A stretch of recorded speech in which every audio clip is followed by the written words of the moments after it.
Assalamualaikum warahmatullahi wabarakatuh. Perkenalkan, nama lengkap saya Georgius Jendoyo Putromomi.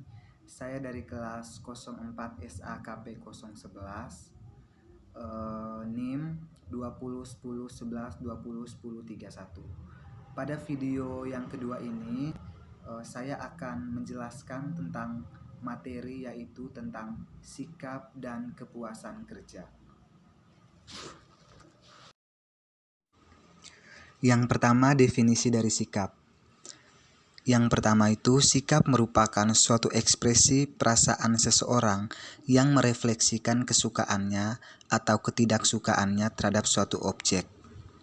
Yang kedua, sikap mengidentifikasikan sebagai ketersediaan untuk bisa bereaksi ataupun disebut disposition courage yang bisa dilihat secara positif, ataupun sikap yang juga bisa dilihat secara negatif.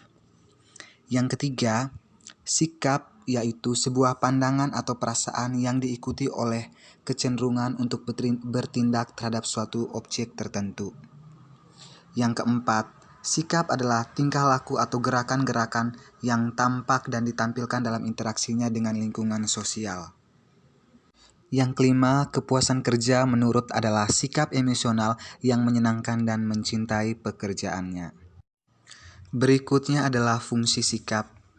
Menurut Ahmadi, fungsi sikap adalah sebagai berikut. 1. Sebagai alat untuk menyesuaikan diri. 2. Sebagai alat pengatur tingkah laku. 3. Sebagai alat pengatur pengalaman-pengalaman. Dan yang keempat adalah sebagai pernyataan kepribadian. Menurut Aswar, fungsi sikap manusia yaitu ada 4. Yang pertama, fungsi instrumental, yaitu fungsi penyesuaian atau fungsi manfaat.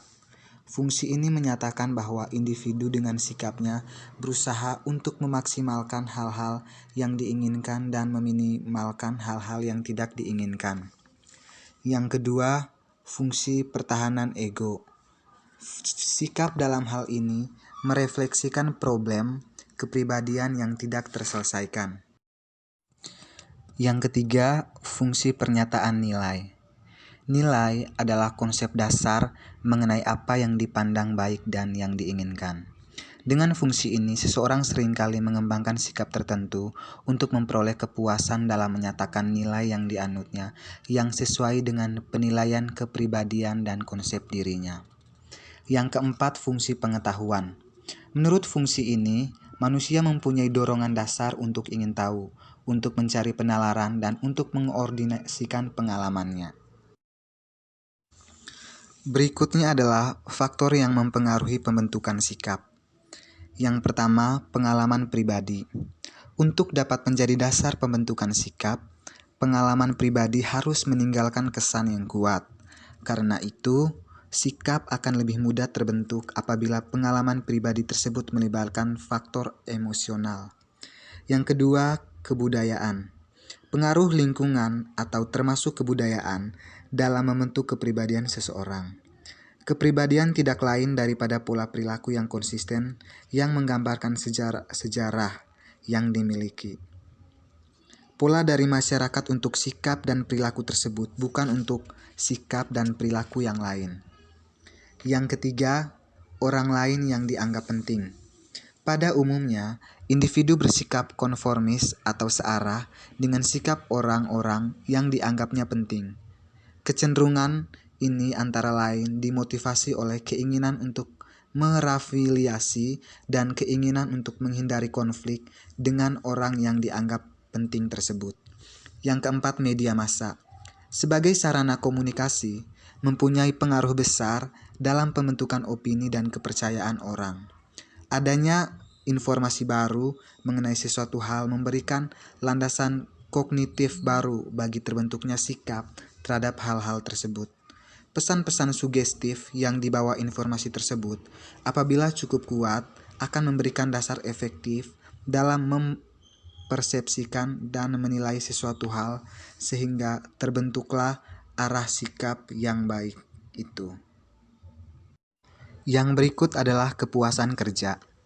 Kepuasan kerja adalah perasaan puas atau rasa pencapaian yang diperoleh seseorang karyawan atau pekerjaannya. Tolak ukur kepuasan kerja menurut Hasibuan yaitu antara lain yang pertama kesetiaan. Penilaian mengukur kesetiaan karyawan terhadap pekerjaannya, jabatannya, dan organisasi. Kesetiaan ini dicerminkan oleh kesediaan karyawan menjaga dan membela organisasi di dalam maupun di luar pekerjaan dari perorangan yang tidak bertanggung jawab. Yang kedua ada kemampuan. Penilaian terhadap sesuatu hasil kerja, baik kualitas maupun kuantitas yang dapat dihasilkan oleh karyawan tersebut dari uraian pekerjaannya. Berikutnya ada faktor yang mempengaruhi kepuasan kerja. Harianja mengklasifikasikan faktor yang mempengaruhi kepuasan kerja antara lain yang pertama gaji. Gaji yaitu jumlah bayaran yang diterima seseorang sebagai akibat dari pelaksanaan kerja, apakah sesuai dengan kebutuhan dan dirasakan adil. Yang kedua, pekerjaan itu sendiri, yaitu isi pekerjaan yang dilakukan oleh seseorang apakah memiliki elemen yang memuaskan. Yang ketiga, rekan sekerja, yaitu teman-teman kepada siapa seseorang senantiasa berinteraksi dalam pelaksanaan pekerjaan. Yang keempat, atasan, yaitu seseorang yang senantiasa memberi perintah atau petunjuk dalam pelaksanaan kerja. Yang kelima, promosi, yaitu kemungkinan seseorang dapat berkembang melalui kenaikan jabatan. Seseorang dapat merasakan adanya kemungkinan yang besar untuk naik jabatan atau tidak, proses kenaikan jabatan kurang terbuka atau terbuka. Ini juga dapat mempengaruhi tingkat kepuasan kerja seseorang. Yang keenam, lingkungan kerja, yaitu lingkungan fisik atau psikolog. Dan yang terakhir adalah gejala ketidakpuasan kerja. Tanda ketidakpuasan kerja karyawan menurut Asad adalah sebagai berikut. Yang pertama, kelesuhan yang berlebihan. Karyawan tidak nyaman dengan pekerjaan akan cenderung lesu dalam menghadapi pekerjaan-pekerjaan yang diberikan kepadanya. Tidak adanya semangat diperlihatkan oleh pegawai tersebut sehingga menimbulkan kelesuhan yang berlebihan dalam bekerja. Yang kedua, banyak bercakap-cakap pada waktu jam kerja, terutama pembicaraan pribadi. Indikasi ini menunjukkan ada suatu ketidakpuasan dalam pekerjaan yang menyebabkan mereka lebih memilih untuk bercakap dengan karyawan lainnya. Yang ketiga, pemakaian barang-barang kantor dengan boros. Dengan adanya indikasi ketidaknyamanan, pegawai akan lebih memakai barang-barang kantor. Hal ini disebabkan karena sering terjadi kesalahan dalam bekerja ataupun melakukan sesuatu untuk keperluan pribadi, seperti mencetak menggunakan printer kantor ataupun menggunakan alat tulis secara berlebihan. Yang keempat, banyak waktu yang terbuang. Tidak nyaman dalam bekerja dapat menyebabkan kurang cepat dalam menyelesaikan pekerjaan. Hal ini dikarenakan pegawai lebih fokus kepada hal-hal lain, seperti mengobrol dengan rekan-rekan kerjanya ataupun keluar ruangan tanpa ada tujuan untuk kepentingan kerjanya. Yang kelima, keteledoran atau ketidakhati-hatian. Dan yang keenam, ketidaksediaan untuk bekerja sama antara atasan dengan bawahannya. Hubungan cukup